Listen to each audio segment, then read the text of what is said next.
আসসালামু আলাইকুম সবাইকে। আপনারা সবাই কেমন আছেন? আলহামদুলিল্লাহ আমি অনেক ভালো আছি। তো নতুন একটি ভিডিও নিয়ে চলে আসলাম। আজকে ভিডিও হলো একটি বার্থডে গিফটের। তো বার্থডেটা হচ্ছে আমার হাজবেন্ডের, সেটা অবশ্যই আপনারা বুঝতেই পারছেন।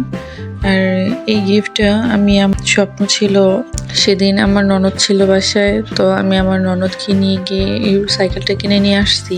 গিফটটা আসলে আমি অনেক কম দামি কিনেছি, আর দামাদামিতে আমার ননদ অনেক পটু।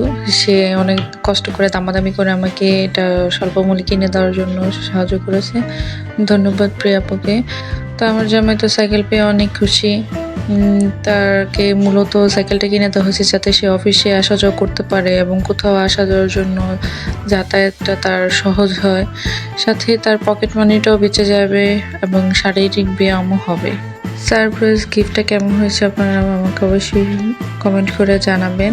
নিজের টাকা দিয়ে আমার প্রিয়জনকে কোনো কিছু কিনে দিতে পারলে সেটা অনেকটা মনে অনেক আনন্দের হয়, অনেক ভালো লাগে।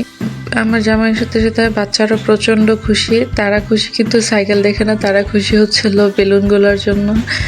তো বেলুনগুলো নিয়ে এক একজন ছোটাছুটি অলরেডি শুরু হয়ে গেছে। তো এটা হলো পরের দিন সকালের বেলা। সাদার বাবা প্রথম দিন সাইকেলে করে অফিসে যাবে, আমি চাবিটা এগিয়ে দিচ্ছি। সবাইকে অনেক ধন্যবাদ ভিডিওটা দেখার জন্য। আল্লাহ হাফেজ।